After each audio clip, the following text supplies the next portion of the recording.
ونعوذ بالله من شرور أنفسنا ومن سيئات أعمالنا من يهده الله فلا مضل له ومن يضلله فلا هادي له أشهد أن لا إله إلا الله وحده لا شريك له وأشهد أن محمدا عبده ورسوله أما بعد فإن خير الحديث كتاب الله وخير الهدي هدي محمد صلى الله عليه وسلم وشر الأمور محدثاتها وكل محدثة بدعة وكل بدعة ضلالة وكل ضلالة في النار.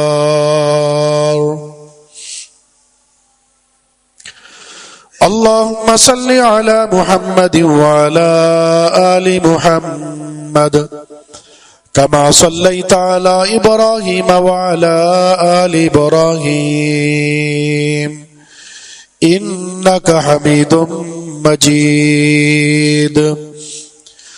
اللهم بارك على محمد وعلى آل محمد كما باركت على إبراهيم وعلى آل إبراهيم إنك حميد مجيد. قال الله تبارك وتعالى في كلامه المجيد: فأعوذ بالله السميع العليم من الشيطان الرجيم من همزه ونفخه ونفسه. يا أيها الذين آمنوا اتقوا الله حق تقاته ولا تموتن إلا وأنتم مسلمون. يا أيها الناس اتقوا ربكم الذي خلقكم من نفس واحدة وخلق منها زوجها وبث منهما رجالا كثيرا ونساء واتقوا الله الذي تساءلون به والأرحام إن الله كان عليكم رقيبا. يا أيها الذين آمنوا اتقوا الله وقولوا قولا سديدا يصلح لكم أعمالكم ويغفر لكم ذنوبكم ومن يطع الله ورسوله فقد فاز فوزا عظيما. رب اشرح لي صدري ويسر لي أمري واحلل عقدة من لساني يفقهوا قولي. اللهم انفعنا بما علمتنا وعلمنا ما ينفعنا وزدنا علما. وقال تعالى في مقام آخر: بسم الله الرحمن الرحيم والفجر وليال عشر. وقال تعالى في مقام آخر: والعصر إن الإنسان لفي خسر. وقال النبي صلى الله عليه وسلم: إن قامت الساعة وفي يد أحدكم فسيلة فإن استطاع أن لا يقوم حتى يغرسها فليفعل.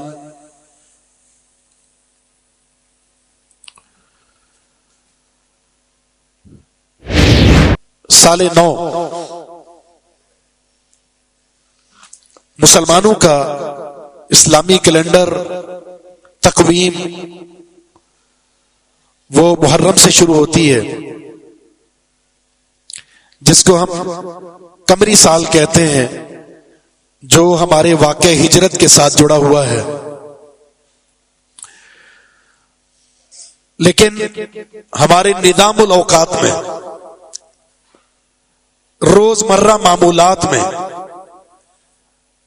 جو کیلنڈر رائج ہے، جو تقویم رائج ہے، وہ عیسوی ہے. 2025 کا اختتام اور 2025 کا آغاز 26 کا آغاز ہو چکا. سن قمری ہو یا شمسی، کیلنڈر ہجری والا ہو یا عیسوی والا، مسلمانوں میں دو قسم کے المیہ نظر آتے ہیں. اسلامی تقویم کا آغاز محرم سے ہوتا ہے تو وہاں انداز رونے، چیخنے اور چلانے کا ہوتا ہے، اور عیسوی سال کا آغاز ہوتا ہے تو بھی چلانا ہوتا ہے، جو بھی چیخنا ہوتا ہے، لیکن وہ خوشی کے طور پر. وہاں ماتم ہوتا ہے، یہاں جشن ہوتا ہے. شور و گل وہاں بھی ہوتا ہے، شور و گل یہاں بھی ہوتا ہے. اور ان دونوں صورتوں میں جس چیز کی طرف سال عیسوی ہو یا قمری ہو، میرے اور آپ کے لیے جو سب سے بڑا پیغام، جو سب سے بڑا سبق اور درس ہوتا ہے، اس سے ہم سب غافل ہیں، اور وہ ہے وقت کی قدر. روئیں تو وہ لوگ جو اپنے وقت کو برباد کر رہے ہیں، خوشی تو وہ منائیں، خوشی کا اظہار اور سرور کا اظہار اور فرور کا اظہار اپنے قلوب کے اندر وہ لوگ محسوس کریں جو اللہ کی بندگی کر کے اپنے وقت کو بہترین انداز سے گزار رہے ہیں. کس بات پر خوشی؟ بھلا اس انسان کو خوشی منانے میں کیا یہ شرمندگی نہیں آ رہی کہ اس بندے نے اپنی زندگی کے نہ جانے کتنے ساعات، کتنی گھڑیاں اللہ رب العزت کی بندگی سے غفلت میں گزار دی؟ اس کی زندگی میں عقیدہ نہیں ہے، اس کی زندگی میں حقوق اللہ نہیں ہے، اس کی زندگی میں حقوق العباد نہیں ہے، اس کی زندگی میں نماز نہیں ہے، اس کی زندگی میں رزق حلال نہیں ہے، اس کی زندگی میں صلہ رحمی نہیں ہے، اس کی زندگی کے اندر پاکیزہ کردار اور گفتار نہیں ہے. تو یہ انسان کس منہ سے خوشی کا اظہار کرنے کے لیے چراغاں کرتا ہے یا روشنی اور روشن اپنے آپ کو، اپنے گھر کو، اپنے ماحول کو کرنے کی کوشش کرتا ہے؟ اور وہ لوگ جو ماتم کی صورت میں، سینہ کوبی کی صورت میں رونا دھونا کرتے ہیں، وہ کس بات پر روتے ہیں؟ انہیں تو رونا اس بات پر چاہیے جن سے محبت کا اظہار کرتے ہیں ان کے ساتھ محبت کی الف بھی موجود نہیں ہے. نہ عقیدہ وہ ہے، نہ عقیدت وہ ہے، نہ کردار وہ ہے، نہ وہ گفتار ہے. رونا تو اس بات پر چاہیے، لیکن یہ رونا کس محبت کی آڑ میں ہے؟ یہ دونوں قسم کے طبقے. اور الغرض ہم میں سے ہر شخص آج کے دور میں جو سب سے بڑا المیہ ہے، جو سب سے بڑا افسوس کن معاملہ ہے، ہماری نظروں میں اس وقت کی کوئی قدر نہیں ہے. کیسے برباد کرتے ہیں؟ وقت کی بربادی آج کے دور میں سب سے زیادہ ہے، اور اس وقت کو سب سے بہترین چیزوں میں صرف کرنے والے افراد آٹے میں نمک کے برابر ہیں. جنہیں یہ احساس ہے یہ جو وقت ہے جوانی کا، پوری عمر کا، یہ وقت اللہ رب العزت کی بہت بڑی نعمت ہے. نعمت کیوں نہ ہو؟ یہ وقت قرآن کریم میں اللہ رب العزت نے جن چیزوں کی قسمیں کھائی ہیں ان میں سے ایک وقت بھی ہے. بلکہ ہمارا یہ جو وقت ہے مختلف لمحات کے ساتھ وہ ہم پر سے گزرتا ہے.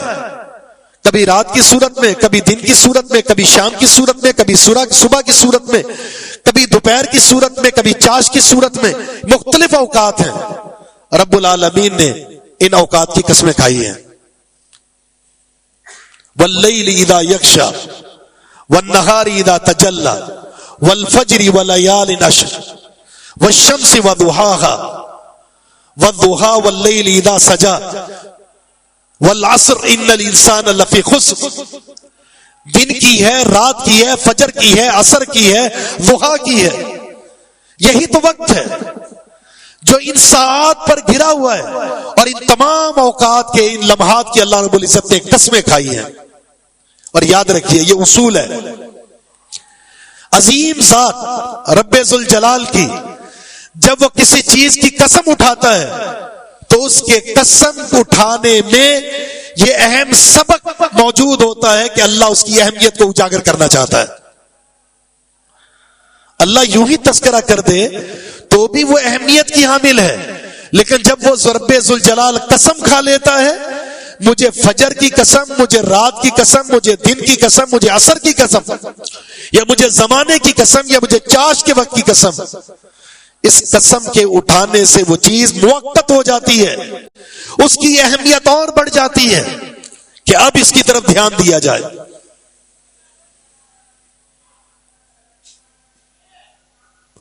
اللہ رب العزت نے ہر نبی کا ذکر کیا ہے قرآن میں، ہر نبی کا تذکرہ کیا ہے، لیکن جب نبی مکرم صلی اللہ علیہ وسلم کی زندگی کا ذکر کیا تو اللہ نے قسم کھائی ہے. لعمرک، اے نبی تیری عمر کی قسم. تو یہ قسم کھا کر اس عظیم شخصیت کی عظیم زندگی کو اور عظیم پاکیزہ اس کردار کو اللہ رب العزت نے ہمارے سامنے بڑی اہمیت کا حامل بنا دیا. یہ جو وقت ہے اس کی قدر کرنے والے ہی قدر کرتے ہیں. جنہیں اپنی خود قدر معلوم نہیں ہوتی وہ صاحب قدر کی قدر نہیں جانتے. کہتے ہیں نا سونے کی قدر سونار کو معلوم ہوتی ہے، ایک لوہار سونے کی قدر نہیں جانتا. جس بندے کو یہ احساس ہو میری زندگی امانت ہے جو اللہ نے مجھے دی ہے. اللہ نے کیا فرمایا؟ افحسبتم انما خلقناکم عبثا وانکم الینا لا ترجعون. اے انسانوں تم نے کیا سمجھ لیا ہے ہم نے تمہیں بیکار پیدا کیا ہے، تمہاری تخلیق کے پیچھے کوئی مقصد نہیں ہے. تمہیں جو یہ عمر دی ہے، تمہیں جو لیل و نہار دیے ہیں، شب و روز دیے ہیں، زندگی کی یہ جوانی دی ہے، یہ لمحات دیے ہیں، یہ بیکار ہے. تم نے لوٹ کر ہمارے پاس نہیں آنا. آگے کیا کہا؟ فتعال اللہ الملک الحق. اللہ بلند و بالا ہے، سچا بادشاہ ہے. وہاں کیوں اگلی آیت میں کہا گیا اللہ بلند و بالا ہے؟ یعنی اللہ اپنی اس تخلیق میں عبث رکھے، اس تخلیق کو بیکار بنائے. اللہ رب العزت اس بات سے بالا تر ہے. یعنی اس عظیم ذات نے اس عظیم انسان کو جس کی قسمیں کھائی ہیں، والتین والزیتون وطور سینین، اللہ رب العزت نے 4 قسمیں کھانے کے بعد کیا فرمایا؟ لقد خلقنا الانسان فی احسن تقویم. کہیں فرمایا یا ایھا الانسان ما غرک بربک الکریم الذی خلقک فسواک فعدلک فی ای صورت ما شاء رکبک. کس چیز نے دھوکے میں ڈال دیا تجھے؟ اپنے اس معزز رب کے بارے میں جس نے تجھے پیدا کیا، تیرے ڈھانچے کو بہترین بنایا، تیری تصویر کو بہترین بنایا، چاہت پر بنایا، اپنے ہاتھ سے تجھے تخلیق فرمایا، اور پھر تیرے خد و خال کو بہترین طریقے سے اس نے سنوارا. اس رب کے بارے میں تو غافل ہو چکا ہے؟ تو اپنی زندگی کو بیکار سمجھتا ہے، بے مقصد سمجھتا ہے. وما خلقت الجن والانس الا لیعبدون. میں نے جنوں اور انسانوں کو مکلف بنایا ہے اس بات کا کہ وہ میری بندگی کریں اور میری توحید کا اقرار کریں.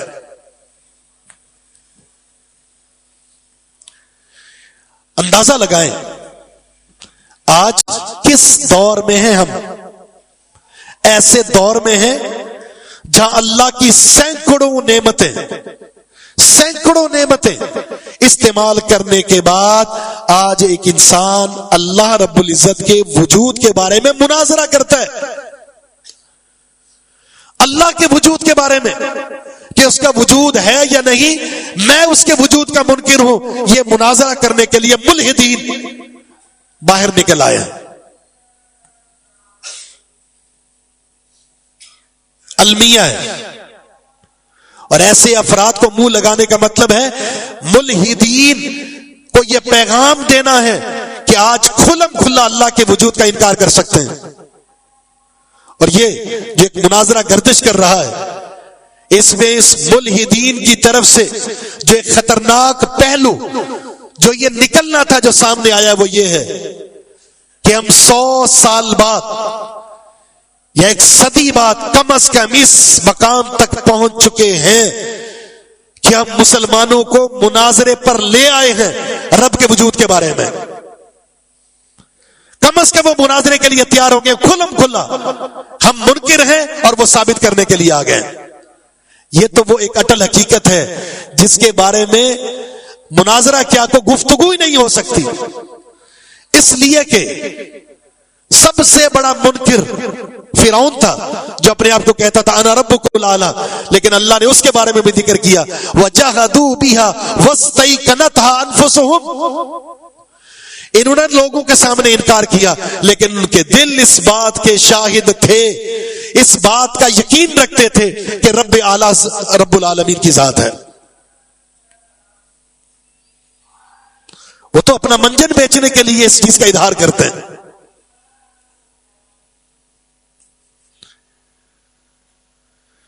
تو رب العالمین اس کی انگنت نعمتیں ہیں، اور ان میں سے ایک نعمت وقت ہے جس کی قدر آج کا ایک مسلمان کھو چکا ہے۔ کفار نے جو ہتھیار استعمال کیے ہیں مجھے اور آپ کو اللہ کی بندگی سے، اس کے دین سے، شریعت سے انحراف کے، اس سے غافل کرنے کے، ان میں سے ایک ہتھیار سوشل میڈیا کا آزادانہ استعمال ہے۔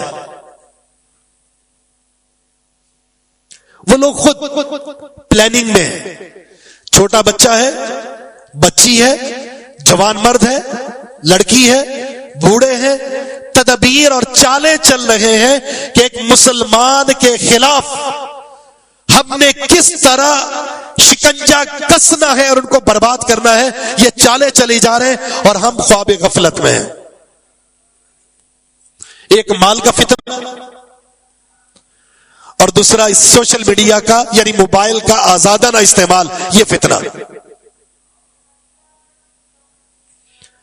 کوئی گھر محفوظ ہے؟ اگر وقت کی بربادی کی بات کریں تو بتائیے اس سے بڑھ کر کوئی خطرناک ہتھیار ہے جس نے ہم سے ہمارے بچے بھی چھین لیے، ماں باپ بھی چھین لیے، بیوی سے شوہر چھین لیا، شوہر سے بیوی کو چھین لیا، حتیٰ کہ مہمانوں سے مہمان نوازی چھین لی۔ نہ میزبان کو پتا، نہ مہمان کو پتا ہے، نہ نمازی کو پتا ہے، نہ قرآن کی تلاوت کرنے والے کو پتا ہے، نہ طالب علم کو پتا ہے، نہ استاد کو پتا ہے وہ کس خواب غفلت میں پڑا ہوا ہے اس ایک فتنے کی وجہ سے۔ صرف ایک فتنہ، سینکڑوں فتنے جو آپ کے وقت کو برباد کرتے ہیں، ان میں سے ایک خطرناک ہتھیار ہے وقت۔ دو مقام ایسے ہیں، دو مقام جہاں اللہ رب العزت کی طرف سے ان افراد کو جو وقت کو برباد کرتے ہیں اس کا احساس دلاتے ہیں، لیکن اس وقت شرمندگی، احساس ندامت اور وقت کی قدر کا احساس ہو جانا، اس کی کوئی حیثیت باقی نہیں رہے گی۔ قرآن کریم میں اللہ رب العزت نے ان وقت کے تعلق سے یہ دو مقامات ذکر کیے ہیں۔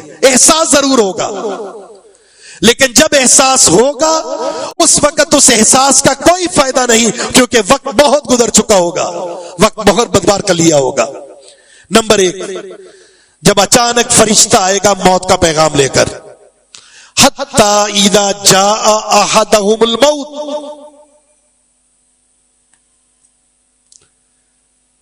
جب موت کا فرشتہ آ جائے گا تو بندہ کیا کہے گا؟ اے اللہ مہلت دے دے،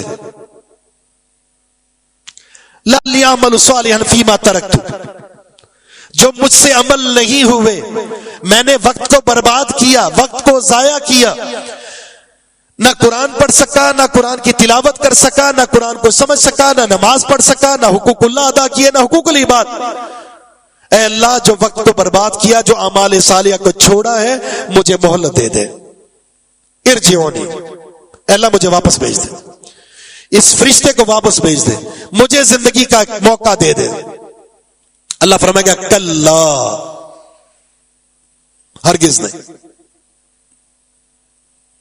انہا کلمۃ وقائلھا. سبحان اللہ، کیا حقیقت اللہ نے بیان کی. اللہ فرماتا ہے کہ یہ وہ بات ہے جو اس وقت یہ کر رہے ہیں، یہ صرف ایک کلمہ ہے. انہیں اگر واپس بھیج بھی دیا جائے تو وقت کو برباد کرنے والے وقت کو برباد ہی کریں گے. جنہیں احساس ہونا تھا انہیں احساس ہو گیا، اور اگر کسی کو احساس نہیں ہوا، اسے 1000 بار بھی زندگی دے دی جائے اسے احساس نہیں ہوگا. بدلنے والے بدل جاتے ہیں. نصیحت کافی ہوتی ہے، جھنجھوڑ دینا کافی ہوتا ہے. ایک اور جگہ اللہ نے فرمایا، جب موت کا وقت آتا ہے، اللہ فرماتا ہے وَانفِقُوا مِمَّا رَزَقْنَاكُمْ مِن قَبْلِ أَن يَأْتِيَ أَحَدَكُمُ الْمَوْتُ. عمل کی ایک صورت ذکر کی ہے، ایک صورت موت سے پہلے اللہ کی راہ میں خرچ کر لو. موت سے پہلے اللہ کی راہ میں خرچ کر لو. کیوں؟ اس لیے کہ جب موت آئے گی فیقول، تو کیا کہے گا؟ ربی اخرنی الی اجل قریب، اے اللہ تھوڑی سی مہلت دے دے. کیوں؟ فاصدق واکن من الصالحین، اے اللہ میں تیری راہ میں صدقہ بھی کروں گا، نیک بھی بن جاؤں گا، متقی بھی بن جاؤں گا، نمازیں بھی پڑھوں گا، روزے بھی رکھوں گا، زکات بھی دوں گا، حج بھی کروں گا، سچ بھی بولوں گا، رزق حلال بھی کماؤں گا. بس اللہ مہلت دے دے. اللہ کیا فرماتا ہے؟ وَلَن يُؤَخِّرَ اللَّهُ نَفْسًا إِذَا جَاءَ أَجَلُهَا وَاللَّهُ خَبِيرٌ بِمَا تَعْمَلُونَ. اللہ کا یہ اصول ہے، جسے جتنا وقت ملا ہے ایک لمحے کی تقدیم و تاخیر نہیں ہوگی، اب موقع نہیں ملے گا. اور اللہ تعالیٰ تمہارے اعمال سے باخبر ہے. اس کا ایک معنی یہ ہے تم نے جو کیا اللہ کو پتا ہے، اور اگر اللہ تمہیں موقع دے بھی دے تو اللہ کو یہ پتا ہے تم وہی کرو گے جو کر کے آئے ہو. ایک تو یہ موقع ہے، آپ دیکھتے ہیں نا جس کی موت کا وقت قریب آ جاتا ہے، لوگ اس کے سرانے کے پاس بیٹھ کر قرآن پڑھ رہے ہوتے ہیں. سورہ بقرہ چل رہی ہے، سورہ رحمان چل رہی ہے، سورہ یاسین چل رہی ہے، بکرے ذبح ہو رہے ہیں، مرغے ذبح ہو رہے ہیں، صدقات ہو رہے ہیں، مسجد میں دعائیں ہو رہی ہیں، اس کی طرف سے سپارے پڑے جا رہے ہیں. کیوں؟ اس کو بخشوانا ہے تاکہ اس کو صحت مل جائے، اس کو زندگی مل جائے، اس کی مغفرت ہو جائے، اور اگر یہ مرتا ہے تو یہ قرآن سن سن کر اچھی موت میں جائے. لیکن اس بندے نے خود نہ قرآن پڑھا ہے، نہ اس نے کبھی صدقہ کیا ہے، نہ اس نے کبھی نماز پڑھی ہے، نہ اس نے کبھی زکات دی ہے، نہ کبھی اس نے روزہ رکھا ہے. اب سارے پڑوسی مل کر بھی اس کی طرف سے نماز پڑھ لے، قرآن پڑھ لے، صدقہ کر لے، زکات دے دے، روزہ رکھ لے، کیا اللہ اسے بخشے گا جس نے اپنا وقت خود برباد کیا ہے؟ قرآن خوانی کی 1000 محفلیں لگا لیں آپ، ایصال ثواب کے 1000 کام کر لیں. جس بندے نے اپنا وقت خود برباد کیا ہے اس کی وقت کی قدر کو کوئی اس کے سامنے وعدے نہیں کر سکتا، اسے خود اس کا احساس ہوگا. دوسرا موقع، جب اسے موت کے وقت یہ احساس ہوا یہ وقت تو ضائع کر دیا، پھر موقع تو نہیں ملا، اب مرنے کے بعد قیامت کے دن پہنچ چکا اللہ کے سامنے، اب کیا کہے گا؟ اللہ نے دوسری جگہ ذکر کیا وَلَوْ تَرَى إِذِ الْمُجْرِمُونَ نَاكِسُوا رُؤُوسِهِمْ عِنْدَ رَبِّهِمْ رَبَّنَا أَبْصَرْنَا وَسَمِعْنَا فَارْجِعْنَا نَعْمَلْ صَالِحًا إِنَّا مُوقِنُونَ. اے قاری القرآن، اے نبی مکرم صلی اللہ علیہ وسلم، اے مخاطب، اگر تو اس وقت کو دیکھ لے جب یہ سارے مجرم اپنے رب کے سامنے شرمندگی کے مارے اپنی نگاہوں کو اور سب کو جھکا کر کھڑے ہوں گے اور کہیں گے ربنا، اے ہمارے رب، ہم نے جہنم کو اپنی آنکھوں سے دیکھ لیا، تیرے عذاب کو سن لیا، ہمیں واپس بھیج دے، اب ہمیں یقین آ گیا ہے وقت ضائع نہیں کریں گے، وقت ضائع نہیں کریں گے. اس احساس کا کوئی فائدہ ہے؟ اللہ نے دوسری جگہ اس کا جواب دیا، اولم نعمرکم ما یتذکر فیہ من تذکر وجاءکم النذیر فذوقوا فما للظالمین من نصیر. کیا ہم نے تمہیں عمر نہیں دی تھی؟ اس عمر کے حصے میں جس نے نصیحت پانی تھی اس نے نصیحت پالی، جس نے سبق سیکھنا تھا اس نے سبق سیکھ لیا.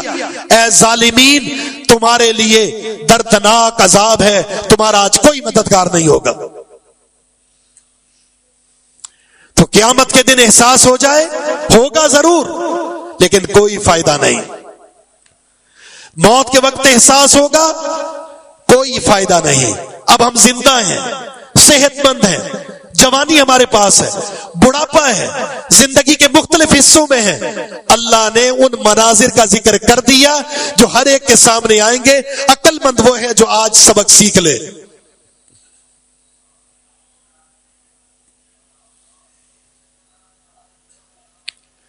پیارے پیغمبر علیہ الصلوۃ والسلام نے وقت کی قدر کے حوالے سے ایک خوبصورت بات بیان فرمائی.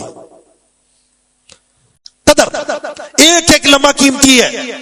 فرمایا ان قامت الساعہ، اے لوگوں اگر قیامت قائم ہو جائے، وفی ید احدکم فصیلہ، اور تمہارے ہاتھ میں کھجور کے درخت کا پودا ہے، پودا تم وہ لگانے کا ارادہ کر چکے تھے.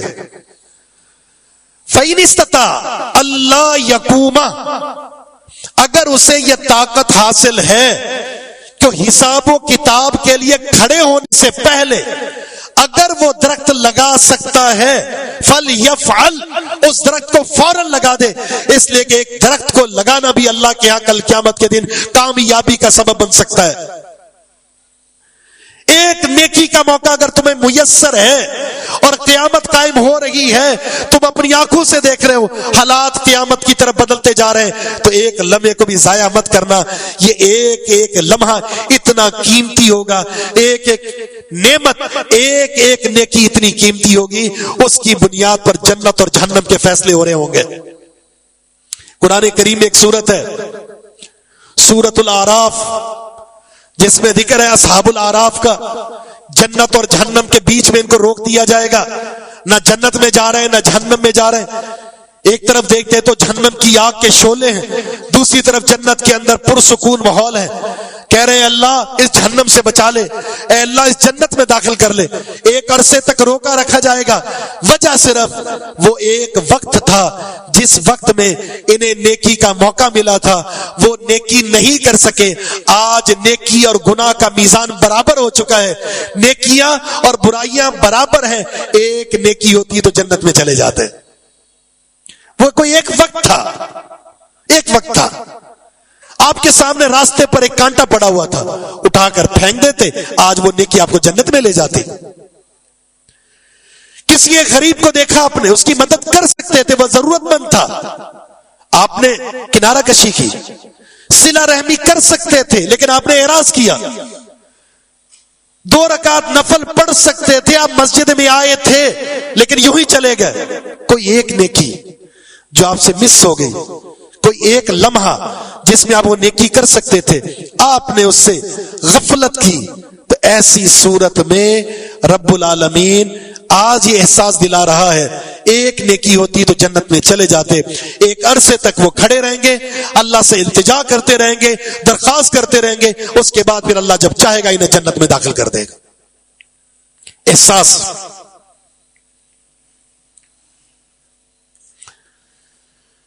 عبداللہ بن مسعود رضی اللہ تعالیٰ عنہ کا فرمان ہے، ما ندمت علی شیء ندمی علی یوم غربت فیہ شمسہ ناقص اجلی ولم یزد فیہ عملی. مجھے کسی گزرے ہوئے دن پر جتنی شرمندگی ہوتی ہے اتنی شرمندگی کسی اور چیز پر نہیں ہے. کس بات پر شرمندگی؟ کہ جو دن گزرا ہے اس سے میری عمر کم ہو گئی ہے، میری موت کا وقت قریب آ گیا، میری حیات کا دورانیہ کم ہو گیا اور میرا عمل نہیں بڑھا. جس دن میرا عمل نہ بڑھے میری عمر کا حصہ کم ہو جائے، مجھے جتنی شرمندگی اس گزرے ہوئے دن پر ہوتی ہے اتنی شرمندگی کسی اور چیز پر نہیں ہوتی۔ کبھی ہم نے اپنا احتساب کیا، کل کا دن میرا جو گزرا ہے اس میں نے ایک نماز بھی نہیں پڑھی، قرآن کریم کے ایک صفحے کی بھی تلاوت نہیں کی، اللہ کی تسبیح نہیں کر سکا، کسی مجلس میں بیٹھ کر اللہ کا ذکر نہیں کر سکا، کیا مجھے اس پر شرمندگی ہوئی؟ جو میرے اوقات کا خالق ہے، جو میرے رزق کا مالک ہے، جو میری زندگی کا مالک ہے، جو میری جوانی کا مالک ہے، جو میری صحت کا مالک ہے، جو میرے مال کا مالک ہے، اس مالک کے لیے اگر میرے پاس وقت نہیں ہے تو اس سے بڑھ کر میرے لیے شرمساری کا اور کیا مقام ہو سکتا ہے؟ افحسبتم انما خلقناکم عبثا، کیا تم نے یہ سمجھ لیا تمہیں بیکار پیدا کیا گیا ہے؟ بے نمازی کی صورت میں زندگی گزارو، تمہیں عقیدے کا پتہ نہیں، تمہیں عمل کا پتہ نہیں، حقوق اللہ کا پتہ نہیں، حقوق العباد کا پتہ نہیں، اگر زندگی یوں گزر رہی ہے تو بیکار زندگی ہے، اور یاد رکھنا اللہ نے تمہیں اس لیے پیدا نہیں کیا۔ ہم تو مال کے لیے جی رہے ہیں نا، چلے جائے بازاروں میں، بازاروں کی سرگرمیاں دیکھیں، ابھی بھی دیکھ لیں، بازار کھلے ہوئے ہیں، لوگ اپنی دکانوں پر بیٹھے ہوئے ہیں اور اللہ کا ذکر ہو رہا ہے۔ ان اوقات میں کاروبار کرنا حرام ہے، دکان کھولنا حرام ہے، جو بھی کمائیں گے حرام ہے، لیکن مسلمان چھوڑتے ہیں؟ نس سے سری وذر البیع، اے لوگوں اللہ کا ذکر کرنے کے لیے آ جاؤ اور کاروبار چھوڑ دو، اذان جمعہ کے بعد کاروبار چھوڑ دو، اللہ کے ذکر میں اس وقت کو گزار دو، اللہ کے ذکر کے بغیر یہ وقت گزرے گا تو یہ اللہ کی نافرمانی ہے، اور جو کماؤ گے وہ بھی حرام ہے۔ اور اگلی آیت، واللہ خیر الرازقین، اللہ بہترین رزق دینے والا ہے۔ اللہ کے بندو، جو وقت کا مالک ہے اس کے لیے وقت دو، وہ تمہارے رزق میں برکت عطا فرما دے گا، اس کے لیے وقت دے کر دیکھو۔ عمر بن عبد العزیز رحمہ اللہ کا کیا خوبصورت قول ہے، ان اللیل والنہار یعملان فیک فاعمل فیہما، اے انسان دن اور رات تجھ پر عمل کر رہے ہیں، دن اور رات کا کام تجھ پر جاری ہے، تو ان دونوں میں کام کر، یعنی دن اور رات کا گزرنا تیرے اوقات کو کم کرتے چلے جا رہے ہیں، جو اوقات کم ہو رہے ہیں تو بھی ان میں کام کر، اللہ کی بندگی کر کے ان اوقات کو قیمتی بنا لے۔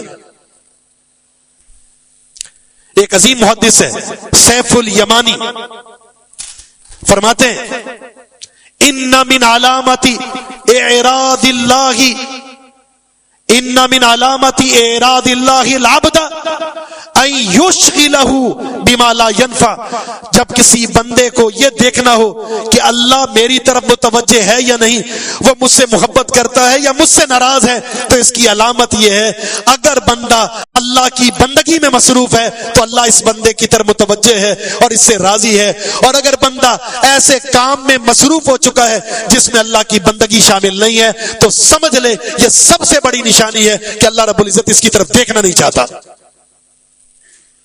جو بندہ مسجد میں نہیں آتا، جو بندہ مسجد میں نہیں آتا، جو بندہ نماز نہیں پڑھتا، وہ سمجھ لے اس سے بڑھ کر کوئی اور ثبوت ہو ہی نہیں سکتا اس بات پر کہ اللہ اس سے ناراض ہے۔ اور اگر کسی بندے کو سنت کے مطابق آج کے دور میں 5 وقتہ نماز پڑھنے کی توفیق مل گئی ہے تو سمجھ لے اللہ رب العزت اس بندے کی طرف متوجہ ہے۔ آج کے دور میں یہ سمجھتا ہوں ان فتنوں کے دور میں مالی فتنہ ہے، جانی فتنہ ہے، بہت سارے فتنے ہیں، اگر کوئی مسجد میں آ کر 5 وقتہ نماز باجماعت پڑھ رہا ہے تو یہ بہت بڑی نعمت ہے جو اللہ نے اسے دے دی ہے۔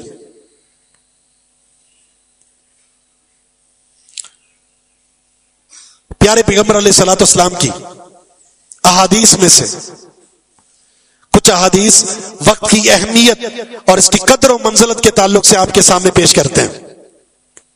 صحیح بخاری کی حدیث، نعمتان مغبون فیہما کثیر من الناس الصحت والفراغ، رسول اللہ صلی اللہ علیہ وسلم کا فرمان ہے 2 نعمتیں ایسی ہیں جن میں اکثر لوگ خواب غفلت میں ہیں، 2 نعمتیں ایسی ہیں جس کے بارے میں اکثر لوگ خواب غفلت میں ہیں، ایک ہے صحت اور دوسری ہے فراغت۔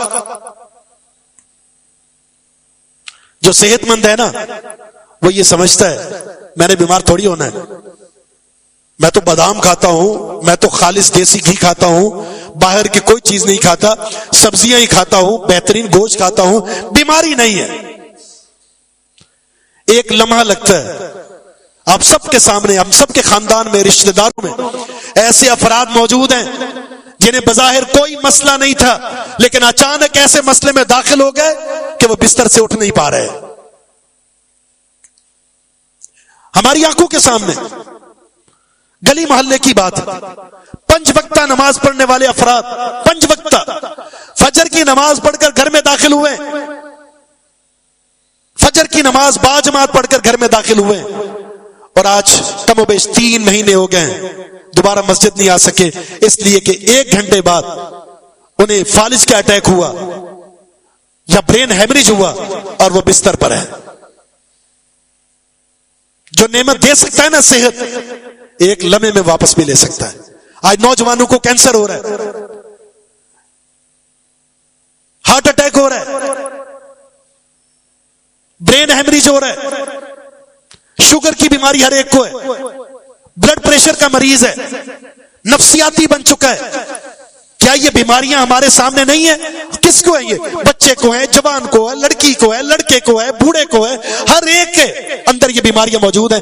اگر میں اس بیماری سے بچا ہوا ہوں، کیا اللہ رب العزت کا شکریہ ادا نہیں کرنا چاہیے؟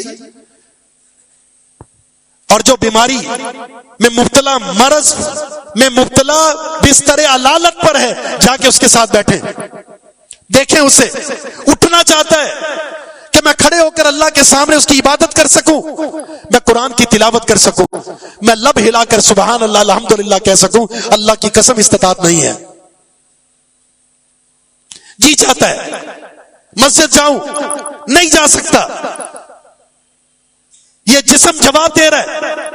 اے انسان، ہم صحت مند ہیں، چلتے پھرتے کھا رہے ہیں، اس صحت میں اللہ کی بندگی کیوں نہیں ہے؟ کیوں نہیں نمازیں پڑھتے؟ کیوں نہیں حقوق اللہ، حقوق العباد ادا کرتے؟ کیوں نہیں رزق حلال کی کوشش کرتے؟ کیوں نہیں صلہ رحمی کرتے؟ کیوں نہیں اللہ سے ڈرتے؟ کیوں نہیں برائی کو چھوڑ دیتے؟ کیوں نہیں سچ اختیار کرتے؟ کیوں نہیں جھوٹ چھوڑ دیتے؟ یہ صحت مندی اللہ کی بہت بڑی نعمت ہے، اور جب اللہ یہ لے لیتا ہے، اس کے بعد انسان کو جتنی بھی ملامت ہو، اس ملامت کا کوئی فائدہ نہیں۔ فراغت، فارغ ہیں آپ، صبح سے لے کر شام تک آپ نے کاروبار کیا، گھر میں آ گئے، اب آپ فارغ ہیں۔ ایک وہ بندہ جو کاروبار کرتا ہے، آپ نے کاروبار کیا، صبح نکلے، شام کو گھر پہنچ گئے۔ اب ایسے فرد کے لیے کیا حکم ہے؟ ایسا فرد جو فارغ ہو چکا ہے، اپنے کام کاج سے فارغ ہو چکا ہے، یا بالکل جو فارغ ہے، ان فتنوں کے دور میں حکم یا ولی اسا کا بیت ہو، اپنے گھر میں جاؤ۔ اب آپ نے کس کو ٹائم دینا ہے؟ اپنے گھر والوں کو، اپنی بیوی بچوں کو۔ اپنے آپ کو گھر کے اندر بند کر دو، باہر کے فتنوں سے آپ نے بہت زیادہ لڑ لیا۔ اور جو بندہ ہے ہی فارغ، اس کے لیے حکم نہیں گلی کے کونے میں بیٹھ کر مجلس لگا لے۔ رسول اللہ صلی اللہ علیہ وسلم کا فرمان ہے، فتنوں کے دور میں اپنے گناہوں پر رو، اپنی زبان کو بند کرو اور اپنے گھر میں رہو۔ دجال جب آئے گا تو رسول اللہ صلی اللہ علیہ وسلم نے فرمایا گھر کو بند کر لینا، اپنی عورتوں کو گھر میں بند کر لینا۔ اور جو لیٹا ہوا ہے اس فتنے سے وہ زیادہ بچے گا بنسبت اس کے جو بیٹھا ہوا ہے۔ جو بیٹھا ہوا ہے یہ فتنے سے زیادہ بچے گا اس کی بنسبت جو کھڑا ہوا ہے۔ جو گھر میں ہے، کھڑا ہوا ہے، یہ فتنوں سے زیادہ بچے گا اس کے مقابلے میں جو چل رہا ہے۔ تو اپنے فتنوں کے اوقات میں اپنے آپ کو گھر میں رکھیں۔ گھر والوں کی تربیت، بچوں کی تربیت، اہل خانہ کی تربیت اور فتنوں سے تحفظ کا راستہ اپنے گھر کے اندر ہے۔ لیکن اب مسئلہ یہ ہے، فارغ اوقات میں ہم گھر میں آ گئے، لیکن ایک فتنہ گھر میں بھی موجود ہے، اور وہ ہے موبائل کا فتنہ۔ آپ نے سارا دن باہر گزارا اور اب آپ گھر میں آ گئے، موبائل میں لگے ہوئے۔ نہ بیوی کو ٹائم ہے، نہ بچوں کو ٹائم ہے۔ بیوی کے پاس اپنا موبائل ہے، بچوں کے پاس اپنا موبائل ہے، شوہر کے پاس اپنا موبائل ہے، سب کچھ اپنے موبائل میں لگے ہوئے، اور پوری رات 12 بجے 2 بجے تک موبائل دیکھتے دیکھتے چارجنگ ختم ہوئی تو آپ سو گئے۔ اللہ کی بندگی کہاں ہے؟ حساب نہیں ہوگا، احتساب نہیں ہوگا۔ آپ نے گھر میں آ کر اس اوقات کو اللہ کی بندگی میں گزارنا تھا، گھر والوں کی تربیت کرنی تھی، بچوں کو ٹائم دینا تھا، بیوی کو ٹائم دینا تھا. آپ نے کس کو ٹائم دیا؟ اس فتنے کو جو باہر میں بھی آپ کے ساتھ تھا. آج جو وقت کی بربادی ہے نا، یاد رکھیے، نمبر 1 یہ جو مجلسیں ہوتی ہیں ہماری بیکار قسم کی، یہ مجلسیں اگر اللہ کے ذکر کے بغیر ٹائم ہوئی ہے تو یہ اتنی خطرناک ہے، کل قیامت کے دن اس مجلس کا الگ سے انتقام ہوگا. رسول اللہ صلی اللہ علیہ وسلم کا فرمان ہے، ما جلس قوم مجلسا لم يذكروا الله فيه ولم يصلوا على نبيهم الا كان مجلسهم طيرة عليهم يوم القيامة. جس قوم نے کسی مجلس میں بیٹھ کر وقت گزارا اور نہ اللہ کا ذکر ہے، نہ نبی پر درود پڑا، اور یوں ہی مجلس ختم ہوگی، کل قیامت کے دن یہ مجلس ان کے لیے شرمندگی کا باعث بن جائے گی. شرم محسوس کریں گے، کاش اس مجلس میں نہ بیٹھتے، ان نکمے دوستوں کے ساتھ نہ بیٹھتے. اور نمبر 2، بیکار قسم کے جو دوست ہیں آپ کے، بیکار قسم کے جو دوست ہیں آپ کے، ان کی دوستی سے بچیے، یہ آپ کے وقت کو برباد کرتے ہیں. سورہ فرقان میں ایسے نکمے بیکار بد عمل دوستوں سے جو دوستی کرتا ہے اس کی شرمندگی کا ذکر ہے. کیا کہے گا؟ یوم یعض الظالم علی یدی یقول یا لیتنی لم اتخذ مع الرسول سبیلا. یا لیتنی، کیا کہے گا جب ظالم اپنے ہاتھ کو کاٹے گا؟ لم اتخذ مع الرسول سبیلا، کہے گا کاش میں رسول کا راستہ اختیار کر لیتا، میں نے رسول کا راستہ اختیار نہیں کیا. یا ویلتا لیتنی لم اتخذ فلانا خلیلا، کاش میں فلاں کو دوست نہ بناتا، وہ خود بھی بد عمل تھا. لقد اضلنی عن ذکری بعد اذ جانی، اس ظالم انسان نے مجھے اللہ کے ذکر سے غافل کر دیا، مجھے اس نے اللہ کے ذکر سے غافل کر دیا. اب اس شرمندگی کا کیا وہاں پر کوئی اجبار ہوگا؟ ازالہ ہو سکتا ہے؟ بالکل نہیں. تو وقت کی بربادی، ایک موبائل کا ناجائز استعمال، بے جا استعمال، کثرت سے استعمال، فضول استعمال، ایسی مجلس جو مجلس دوست احباب کی لگتی ہے یوں ہی وقت کو برباد کرنے کے لیے ہوٹلنگ ہو رہی ہے، سیر سپاٹے ہو رہے ہیں، پوری رات ہوٹلنگ ہو رہی ہے، پوری رات کے لیے تفریح ہو رہی ہے. آپ کہیں سیرگاہ میں بیٹھے ہوئے ہیں اور وقت کو ضائع کر دیا، اور وہ بد عمل، بد عقیدہ، بد کردار، بے عمل اور جو تارک صلاح اسے اپنا دوست بنا لینا.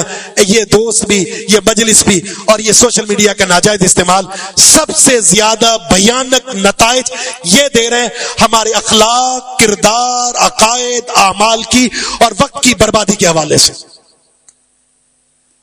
اس لیے ہمیں سنبھلنا ہوگا، قدم پھونک کر رکھنا ہوگا. میرا وقت کہاں صحیح استعمال ہو رہا ہے، کہاں ضائع ہو رہا ہے، کون ہے جو میرے وقت کو ضائع کر رہا ہے، کس کی دوستی غلط ہے.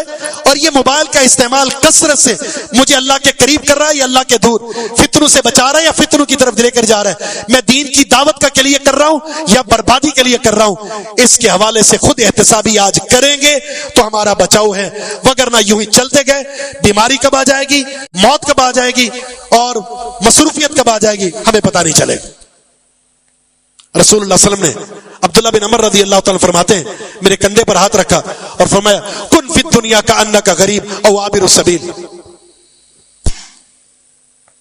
اے عبداللہ، دنیا میں ایسے ہو جاؤ جیسے آپ اجنبی ہیں، آپ کو کوئی نہیں جانتا، یا ایک مسافر ہیں جو ایک جگہ ٹھہرا اور فوراً وہاں سے چلا گیا.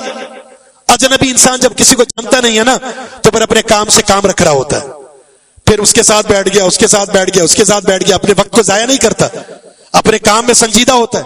اور مسافر جس کے لیے آیا ہے اس کے پاس وقت کم ہوتا ہے، وہ اپنے وقت کو ضائع نہیں کرتا. اس نے فرمایا اذا امسیت، جب شام کر لو، فلا تنتظر المساء، جب شام کر لو تو صبح کا انتظار مت کرنا، اور جب صبح کر لو تو پھر شام کا انتظار مت کرنا. بلکہ خود من صحتک لمرضک ومن حیاتک لموتک، اپنی صحت میں بیماری آنے سے پہلے پہلے کچھ عمل کر لو، اور اپنی زندگی میں موت کے آنے سے پہلے پہلے عمل کر لو۔ ایک اور حدیث، اغتنم خمسا قبل خمس، 5 چیزوں کو 5 چیزوں سے پہلے غنیمت جان لو۔ اپنی جوانی کو بڑھاپے سے پہلے، صحت مندی کو بیماری سے پہلے، مالداری کو فقر سے پہلے، فراغت کو مصروفیت سے پہلے، اور زندگی کو موت سے پہلے۔ غنیمت جان کر کچھ کر سکتے ہو تو کر لو، اس کے بعد موقع نہیں ملے گا۔ اور کل قیامت کا دن ہوگا، اللہ کے سامنے کھڑے ہوں گے، 5 سوال کے جواب دینے ہیں، قدم نہیں ہلا سکیں گے۔ پہلا سوال اللہ نے پوچھنا ہے، اپنی جوانی کہاں گزاری؟ جوانی کے اوقات کا حساب دو، پوری زندگی کے اوقات کا حساب دو، مال کہاں سے کمایا حساب دو، مال کہاں خرچ کیا حساب دو، اور جو معلومات تھی اس علم کے مطابق تمہارا عمل کتنا تھا حساب دو۔ میں اپنی زندگی کا حساب دے سکتا ہوں؟ میں احتساب کروں اپنا، اس پوزیشن میں ہوں کہ اللہ رب العزت کے سامنے کھڑے ہو کر یہ کہہ سکوں، اللہ جوانی ہے یا پوری عمر تیری نماز میں گزاری، تیرے سامنے قیام میں گزاری، قرآن کی تلاوت میں گزاری، دینداری میں گزاری، حقوق اللہ حقوق العباد میں سچ بولتے ہوئے، صلہ رحمی کرتے ہوئے، رشتہ داروں سے ملتے ہوئے، رزق حلال کماتے ہوئے، اے اللہ میں نے نیکی کرتے ہوئے گزاری۔ اگر ہے تو الحمدللہ، نہیں ہے تو آج موقع ہے احتساب کا، احتساب کر لیجئے، کامیابی ہے۔ بصورت دیگر یہ صحت اور یہ فراغت جب چھن جائے گی تو آپ کچھ کرنا چاہیں گے تو کچھ نہیں کر پائیں گے۔ آخری حدیث بیان کر کے اپنی بات کو ختم کرتا ہوں۔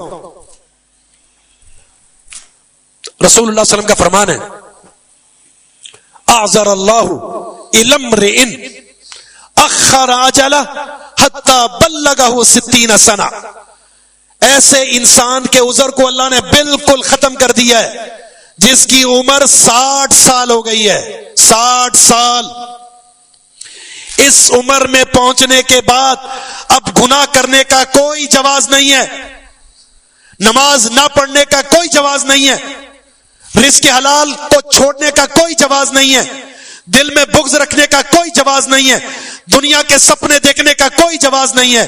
اب آپ کی عمر وہ اینڈ پہ پہنچ چکی ہے، اب آپ دنیا سے رخصت ہونے والے ہیں، اس لیے کہ اکثر عمر کا حصہ گزر چکا، اب آپ کی عمر کا جو اللہ کے ہاں ایک ٹائم پیریڈ تھا وہ مکمل ہو چکا ہے۔ بزرگ شخصیت 60 سال کی عمر کو پا چکی ہے، اب اس کی زبان پر ذکر الہی کے علاوہ کچھ نہیں ہونا چاہیے۔ اس لیے 3 قسم کے لوگ ہیں جن کے پاس گناہ کا جواز نہیں ہے، شدید عذاب ہوگا۔ ان میں سے وہ بوڑھا انسان جو بڑھاپے میں بھی گناہ کرتا ہے، اللہ رب العزت اس کی طرف دیکھے گا نہیں، اس سے بات نہیں کرے گا، دردناک عذاب ہے، اس کا تزکیہ نہیں ہوگا، اس لیے کہ اس بڑھاپے میں پہنچ کر گناہ کا کوئی جواز نہیں تھا، پھر بھی اسے گناہ کی لت پڑی ہوئی تھی۔ آج بڑھاپے میں کلین شیو کرنے کا کوئی جواز ہے؟ مسجد میں نہ آنے کا کوئی جواز ہے؟ گناہ کرنے کا کوئی جواز ہے؟ کوئی نہیں۔ یہ جواز تو جوانی میں بھی نہیں ہے، لیکن جوانی میں خواہشات آڑے آ جاتی ہیں، اس لیے جو جوانی میں گناہ کو چھوڑ کر اللہ کے حضور سجدہ ریز ہوتا ہے، کل قیامت کے دن عرش الہی کا پروٹوکول ملے گا، انہیں سایہ ملے گا، اللہ خصوصی سائے میں جگہ دے گا جس نے اس جوانی میں گناہوں کو چھوڑ کر اللہ کے لیے اپنے وقت کو نکالا تھا۔ اور اگر بوڑھا انسان بڑھاپے میں جس کے سفید بال ہو چکے ہیں اللہ سے حیا کرتے ہوئے گناہ کو چھوڑ دیتا ہے، رب العالمین کے نزدیک یہ بھی معزز ہے، اس کی سفیدی کی اللہ حیا رکھتا ہے۔ اللہ سے دعا ہے کہ رب العالمین ہمیں اپنے اوقات کی قدر کرنے کی توفیق عطا فرما دے۔ یہ فضول باتیں ہوتی ہیں کہ آپ 60 سال کے ہیں اور آپ کو اپنا جنم دن منانے کی خوشی پڑی ہوئی ہے، اپنا برتھ ڈے منا رہے، 1 سال کا بچہ ہو 60 سال کا بوڑھا، اس کو کوئی جواز نہیں پہنچتا کہ وہ اپنی خوشی کا اظہار کرے۔ ہمارے ہاں عقل کے اندھے تو ایسے ہیں جو دنیا میں آ کر جا چکا ہے اس کی بھی برتھ ڈے منائی جا رہی ہے، اس سے بڑھ کر احمق قوم کون سی ہو سکتی ہے؟ جبکہ ہم اپنے کردار میں، گفتار میں، اعمال میں، عقیدے میں بہت نچلی سطح پر آ چکے ہیں۔ ہمیں تو ہر گزرے ہوئے دن پر شرمساری کرنی چاہیے، توبہ اور استغفار کرنا چاہیے، رجوع اللہ کرنا چاہیے۔ اللہ تعالی ہمارے گناہوں کو معاف کر دے، جو وقت ضائع کر چکے ہیں اللہ موجودہ وقت کو ہمارے لیے برکت والا بنا دے، اللہ اس کی اہمیت کو ہمارے ہمارے سامنے اجاگر فرما دے. اے اللہ اس وقت کو اپنی ذات کی بندگی کے لیے صرف کرنے کی توفیق عطا فرما دے. اے اللہ اس کی قیمت ہمارے سامنے اس طرح اجاگر فرما دے کہ اس وقت کو تیری بندگی کے ساتھ گزار سکیں. وما توفیق الا باللہ، وآخر دعوانا الحمدللہ رب العالمین.